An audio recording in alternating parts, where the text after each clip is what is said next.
Welcome to the Girl Code Hour, the show where the group chat energy goes public and the girl code is always in full effect.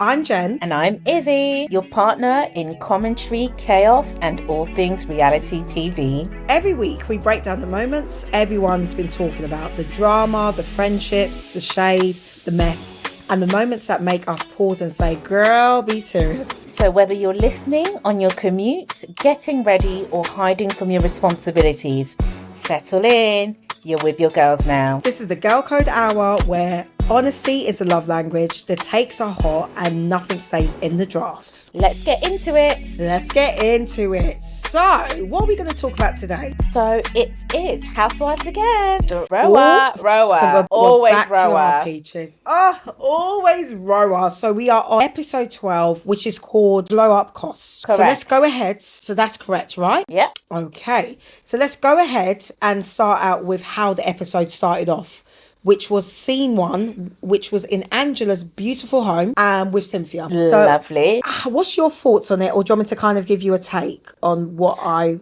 No, I remember. So Okay. Cynthia goes round to Angela's and they have a quick chit chat and they talked about Shamea. So Cynthia gave Angela an update on the Shamea conversation. Yep. Because Shamea had gone to Cynthia's house the week prior, like last week, right? Yes. Last episode. Yeah, you're right. Last episode, Shamea was at Cynthia's. So basically, the scene opens with Cynthia giving Angela the lowdown on what happened. Yes. I found this episode to be a bit of a snooze fest, is what I want to put out there first. It was a snooze fest, and I really did find it as a filler episode, is how I found it. I agree. The only thing I liked was Angela's spread shell. That was Exactly. on the kitchen.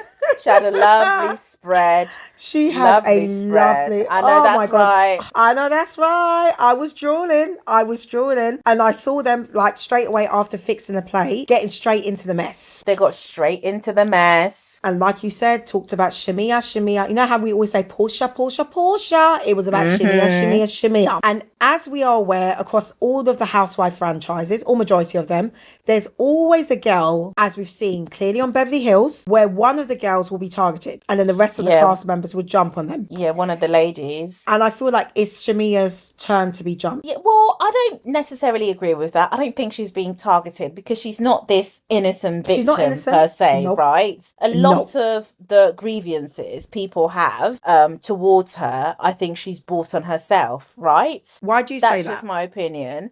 Well, she's going around and having, separate conversations with people, talking about people.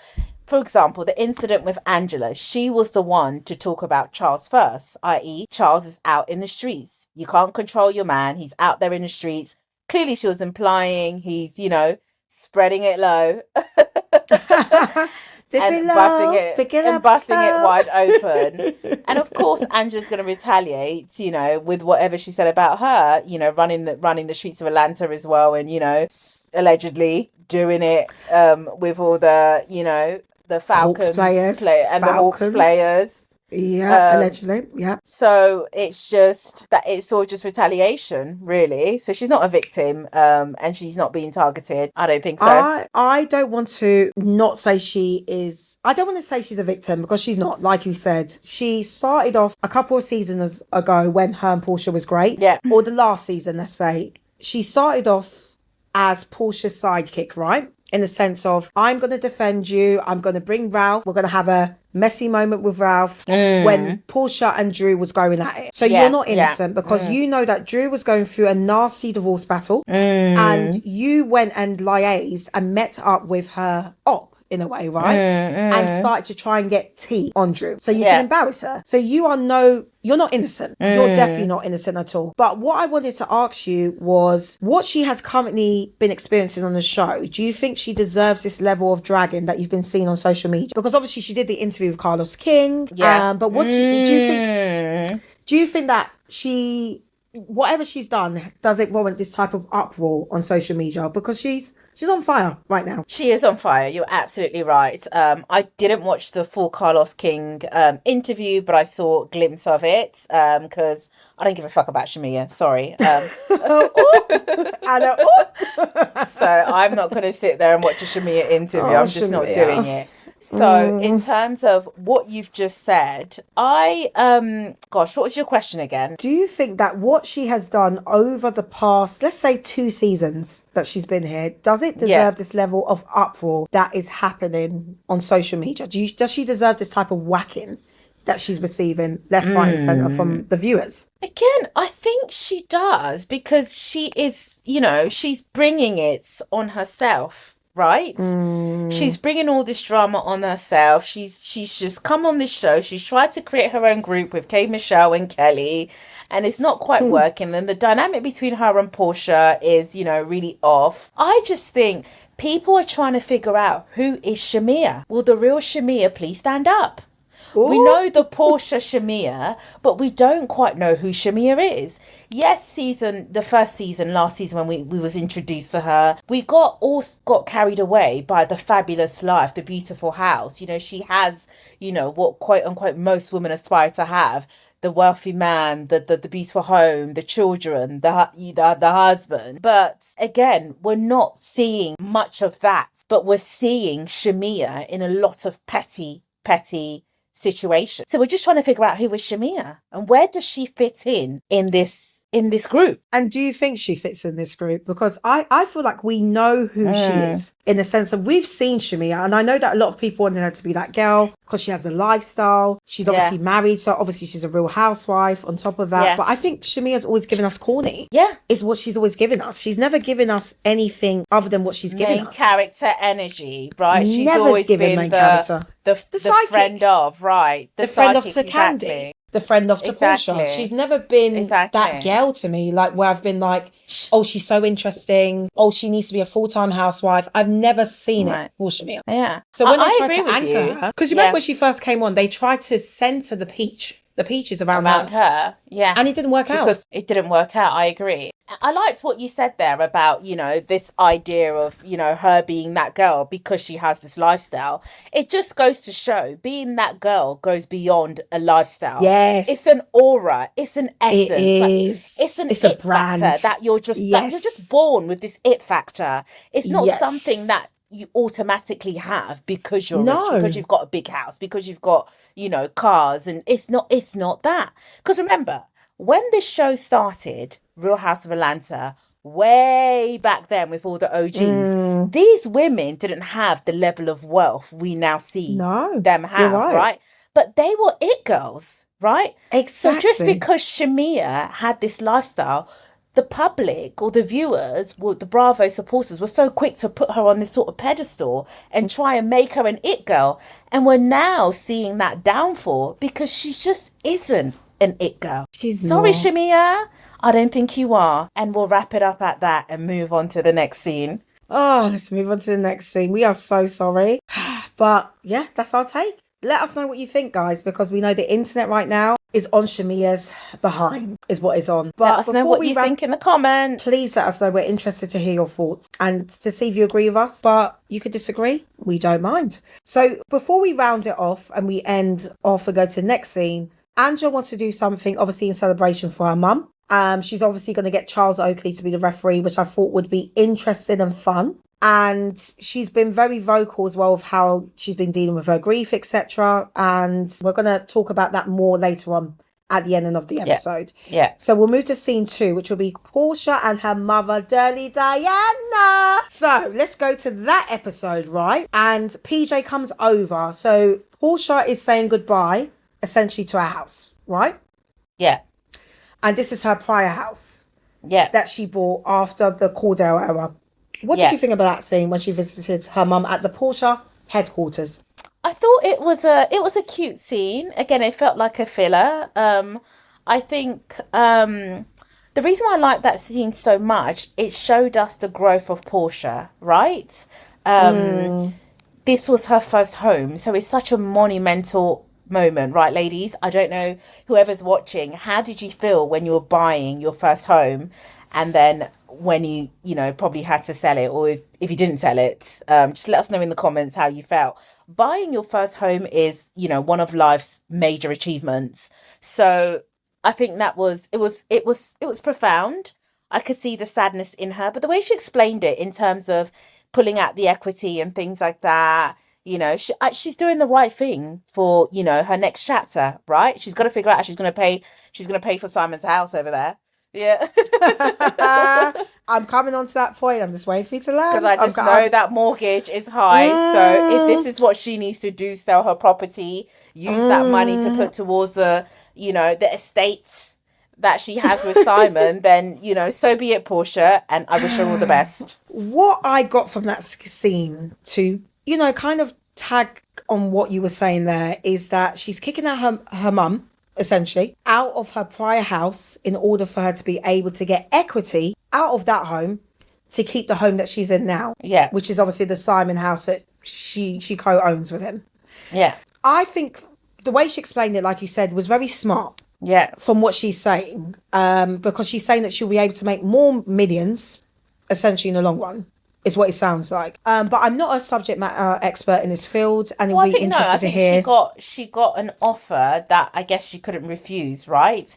She bought the house. We're not sure how much she bought the house for. We'll look into it. I think she made a profit, is what she said. I think it was valued at a certain. Yeah, you're right. Allegedly. So the house has obviously gone up in value, right? And she wants that money. She needs that money in order to keep the lifestyle and the estate that she has with Simon, right? So she's sold that, and she'll use that money to make payments for her current home. And, you know, it's a no-brainer, I guess, if you have to. But what I will say is that I don't think she had a choice. I know she's making it seem like, 100%. It wasn't. I think that, you know, she had no other choice, basically. She needs to keep up the payments. And that was one. Liquidating that asset was a way to get money to, you know. Yeah, was a way to get money fast in order to maintain her current situation. So that's just it. And it is sad because I know, according to obviously the divorce documents, if the home does get sold, a percentage would go obviously to Simon, right?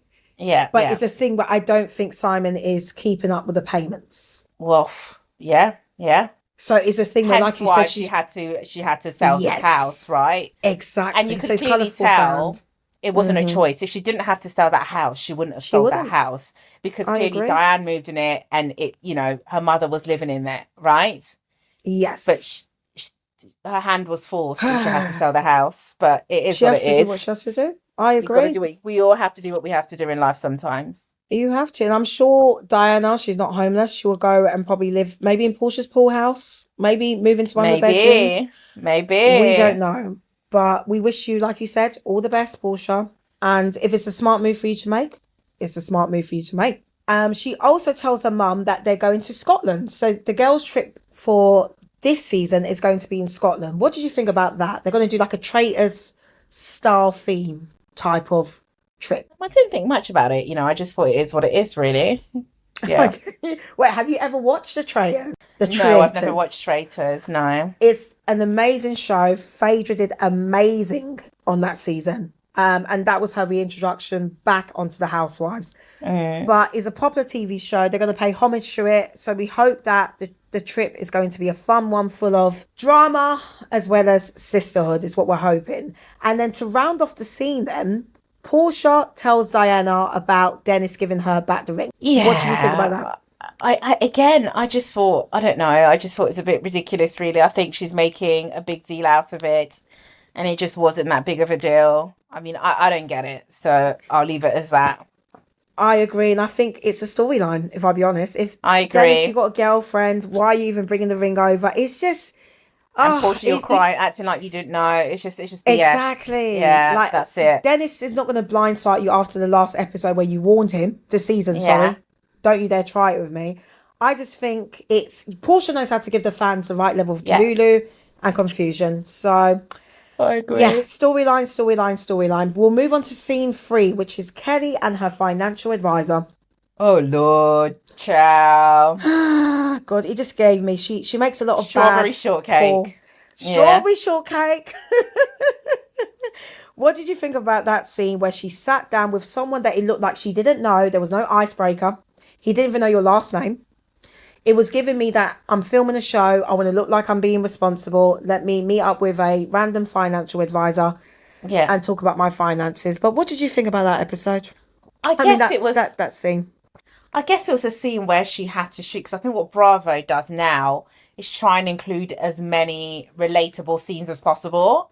I'm sure many people can relate to, situations or times in your life when you've kind of been down, and you've had to change, you had to change your lifestyle, modify, what you do, your spendings and all that. So I get it. It's a very relatable scene, especially in this economy, right? All over the world, doesn't matter where you are, like here, in Europe or in the US, the economy is very, very rough. So lots of people are having these kinds of discussion, be it with their partners, with their families, with their financial advisors, accountants. So I get it. I agree with you. I think it was definitely a relatable scene. And one thing I'll give her is that she is revealing her tea. She's revealing her truth. I've had to go and live in Shamea's house because I no longer have a home. I had to move out based on obviously the neighbor bothering her and her children. When I was watching the scene, it seems like she's trying to rectify, but I thought, Kelly, you need to scale down. You've got a Range Rover. That doesn't make sense in terms of the payments. You're paying for this makeup. You're doing this. You're doing that. I just thought, get rid of your housekeeper. Stop spending on Cha-Cha the way that you're spending on Cha-Cha. And I don't know why she's spending $3,000 on hairstyle and makeup. It's not making sense. You look a mess. You look a mess, Kelly. Yeah, I don't see the fashion. I don't see the hairstyles. I just don't see where the money's going to. Because like you said, you still look a mess. So I think she needs to scale down because it's not giving Beyonce wigs on her head. Or it's just not making sense to me. Or even it's not giving nothing. Or even Porsha's wigs. It's not giving go naked, okay? Yeah. It's giving not the money that you're spending. So she really needs to scale back because you've got daughters going to college. And if your business in Sandy Springs, wherever it is, is not making that much money, you just need to scale back. Yeah. So, relatable scene. We wish you all the best. I hope she gets her finances in order. But one thing that really annoyed me in that scene is when she sat there and said this is the first time she's having to worry about paying bills and her husband was a provider. I just thought, Kelly, you Wendy are a damn liar. Kelly, the lies. Kelly, you are a damn liar. Because it's become a theme now. A lot of women want to come on these shows and pretend they've got provider husbands. No, you don't. You are a liar. You were paying 50-50 and you were contributing. And another thing, we need to see some receipts. I don't believe that Nana's Kitchen, that other location, makes 70 grand a month. Not Sandy Springs, the other location, her main location. She said it makes $70-something thousand. Sorry, American dollars. Yeah. She said 75K. Kelly, where's the receipts? Where is the receipts? We want the receipts, the timeline. I don't believe that. I do not believe that at all. So that's that. Goodbye, Kelly. I agree. Ugh. Yeah. Oh, Kelly. It's becoming hard to watch her scenes. She lies is basically so what I'm saying. much because she's so dishonest. Yes. And it's like she's playing a character. She's playing a character that she thinks will keep her on the show. Will get her another peach next season. Will the real Kelly please stand up? She's another Shamea case. Because you are cosplaying a housewife. So yeah, you are. A rich housewife and you're a broke middle class lady at best. Yes. With them alleged 17 bags that you gave her, Chanel and the this and the that. It's like, that was so cringe. It was so cringe. There was no Chanel there. It was all Coach. Yeah. There's nothing wrong with Coach, by the way. I do love a Coach. Where was the boxes? But Kelly was just fronting and stunting, and we don't like fronting and stunting. Where was the boxes, Izzy? Anyways. Designer bags come in boxes. Where was the boxes? Yeah. I'll leave it like that.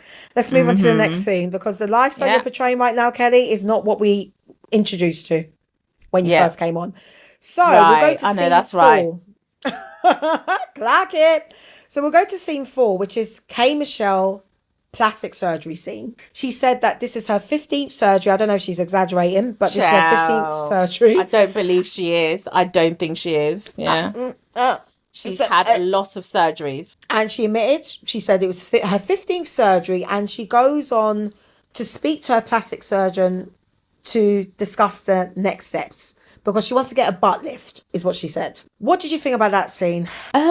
Well, I mean, the scene was a bit dry, but the only thing that stood out to me was how interesting it is that all these BBLs now are now going out of fashion. Women now want slim, lean, Pilates, athletic bodies. Yes. Natural bodies, right? Natural bodies, yeah. It just goes to show how it's just interesting, right? Just how you know, certain things are in fashion one minute and the next minute is not. The BBL was at the height, at its peak, a few years ago, and now all of a sudden everybody wants a Pilates body. It's gone out of fashion. The Kardashians have taken out their bums. Everybody else wants to take out their bums. But remember the difference between them and K. Michelle. She went to a back alley, isn't it?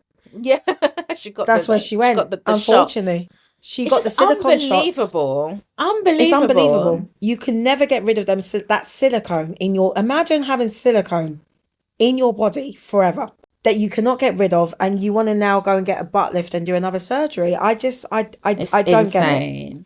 It's insane. What do you wonder? No, I just wonder if there's a deeper layer of insecurity. Like, what makes these women go and do something so extreme to their bodies, and it's so high risk? Yes, but remember in K. Michelle's case, she was an artist. I mean, she's still an artist, but remember, yeah, she did it all to fit that image back in the days of what the video vixens probably looked like. Yeah. So that's why she did a few nip and tuck. Yeah. In order for her music to be able to excel and for her to fit the aesthetic. Yeah. And to be accepted in the industry. And yeah. And then now she's got it in her body for life. So I just feel, K. Michelle, sit down, heal. You already leaked on the couch. Heal from the scars, like the surgeon said. And I think she really needs to reconsider. Because people like Spice, you saw how Spice, from loving hip hop, she nearly lost her life from doing a similar surgery. So I think a lot of girls are now going away from that. You're right, it's out of fashion. Yeah, it's just not the aesthetic anymore, and that's just it. It's not. That's just moving on. So let's move on to scene 5. So that was Angela and her daughter. So Ahmauri. Yeah. I'll do a quick summary. So the issue here is that Ahmauri got married to. Did a eloped lesbian ceremony without her parents, without anybody's knowledge, basically. Yes. What did you think about that scene? I found the scene to be interesting. It was a very interesting scene because you can clearly see the discomfort in Ahmauri's face. Yeah. Having to reveal to her siblings that she's married to a woman. It gave me the indication of she may not be comfortable in openly admitting who she is as a person. And her sexuality, because she made an interesting remark of, it was hard for me to even tell my mum that I got married, and now my mum wants me to go and tell my siblings. And then she brushed it off and said, you know what, I'll tell them in a couple of years' time. It just gave me that she's not comfortable in her sexuality openly to come out to her siblings and openly say that I'm married to a woman, because can you imagine the type of conversation she's going to have with them? I think if she was married to a man, it would be easier for Angela to say she's married and for her to explain it. But it also gives me that Angela doesn't want to be the one to explain to her younger children her daughter's sexuality. But what do you think? I agree with you, because that's two things struck out to me during this scene. The first one was what you said. I think the real issue here, because I was trying to figure out the issue when they were having that back and forth. And I think the real issue here is the fact that she's a lesbian. And I think Angela as a mother, and Angela strikes me as a very conservative, traditional woman, is struggling to accept the fact that her daughter is a lesbian. And you're right. If she eloped with a man, they would have revealed it to the family. Oh, she ran off and she got married to Pookie and Ray Ray or Jerome, like whatever. It's the fact that she's a lesbian. I think that is the real issue that Angela, I guess, doesn't want to say, you know, nobody wants to be sort of black. It's so sensitive, right? It's sensitive. So that's a real issue. And then secondly, I thought her daughter, one thing that annoyed me about Angela in this scene is the fact that she wasn't listening to her daughter. Her daughter kept on saying, you don't understand me. And Angela immediately began attacking her and calling her entitled and spoiled. Well, unless they were chopping that scene up and edited it in a way that it, you know, it came out like that. And there were other conversations that took place that led to Angela calling her entitled and spoiled, then, you know, I guess, you know, this response will be different. But really, if your child is saying, listen to me, you've got to listen. I think a lot of parents, especially ethnic parents, African American parents, they don't like to listen to their children, right? They tend to, their style of parenting, 9 out of 10, not all parent, but a lot of African American parents, black parents all over the world, they've got a dictatorship type of parenting. I'm the adult, you do as I say, and I'm never wrong. And that's not always the case. You've got to listen to your children, and just because you're their parent doesn't mean you're always right. And that's all I'm going to say on that. I agree definitely with you on that one. I agree with everything that you said.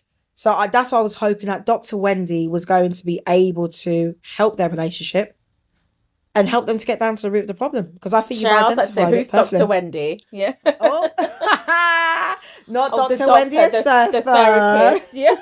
From Hey, Wendy, how's jail? Yeah. Oh, Is she not in jail not yet? yet. Hey, Wendy. Oh, sorry, she's Wendy. going to trial. She's going to trial. Remember, innocent to proven guilty, okay? Child, they're guilty until proven innocent in my books, child. Bye. Wow, I think that's a perfect way to end that scene and move on then to scene 6, which will be Drew's visit to Porsha's house. Was it Shamea and her mum? No? Oh, in the nail salon? Was that before? Oh, I think you might. Oh, it's okay, it doesn't matter. Oh, yeah, we can. You know what? I skipped that scene, but yeah, go on. Sorry. What? How did you find? So boring. I was bored, so I'm not surprised you skipped it. I can't even remember. To be honest, I really cannot tell you what they were talking about. I cannot remember because I was just bored. Yeah, I have to say, the only thing I wanted to add, her mum gives me a bit of a fame whore, like mother, like daughter. She definitely wants her moments on this. Every single scene where she's been there. She wants a moment. Remember the first scene we saw her when Shamea was arguing with Drew, right? And her mum was quick to chime in and start quoting her biblical whatever and start praying and whatever. Cloth. Yep. You know, there's something about Shamea's mama, child, that just ain't right. Just like Shamea ain't right, her mama ain't right. Because she's been on the show as a friend for so long, and she's made so many appearances to the point where you're right. She wants to be. She's not shy away from her camera, is what it gives me. Yeah, yeah. And she wants to share the spotlight with her daughter. She does. Is what it's giving me. Yeah. Because even when she spoke about your health, I remember she spoke about her mum's health, and the mum just kind of glossed over it. They didn't go into any detail. I was bored. I'm not going to lie to you. I was bored. I was over it. I was bored. And then the nail lady tried to throw shade. It was a filler episode. I was over it. That's why I skipped it. But yeah, a filler scene. Snooze fest for me. Sorry. Yeah. Can we move on to the real scene then, which is Porsha with Drew at her house when Drew came to visit her. All I know is that when I saw them wings, my mouth started to water. I love chicken wings, yeah. And I love them fried, honey. Love me some chicken wings. Fried chicken wing. I love it. I love fried chicken wings. I prefer that to the breast. Yes. The thigh. I love, I love my chicken wings show in the air fryer or grilled in the oven. I'm a chicken wing girlie. Those chicken wings. Connoisseur. They look so good. Look like lemon pepper wings to me. I love the spread. Again, I love it when the ladies go all out when they're hosting. I love the spread, Drew. Well done. Yes. Or was it Porsha? No, it was at Porsha's house. Well done, Give Porsha. Porsha credit. Well done, Porsha. Porsha staff, well done. Exactly, because that cook... You did well. I said, let me give you your props there. And what do you think about the collaboration that Porsha wants to do with Cynthia and Drew on them having their own hairline with Go Naked Hair? I love it. I love when the girls support each other's businesses, because ultimately that's what we want to see, mostly, sisterhood, the women building one another up, promoting each other's businesses, supporting each other's businesses, and obviously fighting every now and then. But this is really what we want to see, like sisterhood, right? And we can learn from what they're doing in business. Us as viewers, if you're an aspiring businesswoman, you can learn from scenes like this. So I love it. I'm here for it, ladies. Go for it. Wish you all the best. Go for it. We wish you all the best. Remember, they did that cater to you type of photo shoot. So I'm assuming the line's out. Yeah. So it made sense why Drew and obviously Cynthia was in that photo shoot. And I was thinking as well, isn't it crazy how Porsha's sitting there kikiing with the person that Shamea went against, aka Drew, to prove her loyalty to Porsha, and how they were eating wings at the house, enjoying each other's company, doing a hairline together as well. And then you're the ex-bestie. I just thought Shamea... see anything wrong with... No, in a sense of Shamea must feel so sad, because you can tell that every scene she misses Porsha. You can tell her and Kelly, it's just not the same. I don't get the same... She did. She played herself. I think she's sitting there thinking, damn, I played myself. Yeah. And she also plays dirty, because how is it? Because how do you think Porsha feels having Shamea be, fake besties with Kelly, who's constantly attacking her, destroying her reputation, talking about who she's, hooking up with? Like, do you see what I'm saying? And you agree. Know Shamea is telling Kelly some of Portia's tea. That's why Kelly's got the confidence to go after Porsha the way she does. Mainly because I think, Kelly, you're a hater. Kelly, you're a hater. You are. Sorry. Goodbye. Let's just say how it is. You are a hater. And I agree with you. So I thought, Shamea, you played yourself. You played yourself out of your best friendship with Porsha. Yeah. And now look at you, you're on the outs. And you're on the outs and you can't handle it. And you're crying and breaking down. And the girls that want you in your group want. Yes. And that's why I thought, Shamea, start treating this as a work. Treat it as a job. Treat them as your co-workers. Because honestly, I'm just like, Shamea, when you start showing up as co-workers and not sisterhood, it's not that deep for you to be like, they don't like me. And it doesn't feel good. I'm just like, please, Shamea, get it together. When you start treating them like co-workers, you will probably start to shine just a little bit on the show. I doubt but okay. You have to build them up while you knock them down. That's what you have to do, girl. But I thought it was funny the way Porsha showed Drew how to eat a chicken wing. It made me laugh. Yeah, and then the scene ended there and went to the next scene, which is Kelly with her realtor, looking at $7,000 townhouses. I think it was that she was looking at. 4,000. No, her budget was 4,000, but the house that she was looking at was 7,000. Oh right, yeah, okay. So way above her budget. Way above her budget. I don't really have much to add to this scene. I just think she needs to, like the realtor said, you need to live beyond below your means and make some sacrifices. Yeah. Whilst you're building yourself back up. I mean, it's okay. We're not shaming you for being broke. No. Because we've all been broke, right? We're shaming you for trying to fake it as if you've got it like that when you ain't even got it like that. But live beyond your means, build yourself back up, and then you can get what you want to get. And that's just it. That's me. Exactly. She gave her really some good advice. Scale under your budget. I agree. Right. And live for right now is what you need to do. So I definitely agree with you on that one. So we'll move to the next scene, which is Angela and her daughter, Ahmauri, and the Dr. Wendy scene. What did you think about that? I didn't really think much, if I'll be honest. To be honest, it was just a continuation of their sit down earlier. I just thought, again, it was just like a filler scene. Again, it was a filler that episode. They thought it would be relatable to the viewers. There's always parents, there's always struggles. There is. Parent and child dynamics. Very especially difficult. Daughters. Yeah, daughters and mothers, it's very challenging as, the child starts to grow up and form her own opinions, her own ideas and, and wants to live her life a certain way that you might not necessarily approve of as a parent, but it is what it is. They have to really do the work and figure it out. That's all I can say on that. And I think one thing I will add there, I was thinking, is this a real therapist? Because the way she said to her, look at each other. She said to them, look at each other. And then all they said is, what did she say? You got beautiful eyes. And then Angela said something to her. And then it just ended. I was just like, I thought they were going to get into something deeper. But we wish them all the best while they navigating not having the mum there as a referee, if that makes sense. Yeah. So we'll go to the last scene, which will be the basketball game. So was this the Bailey Q retake, whatever she called it? What was your thoughts? This was a basketball game in honor of Angela's mum. Don't have much to say on it, to be honest. I thought it was a cute scene. You know, I love when I see the women laughing and hanging out together.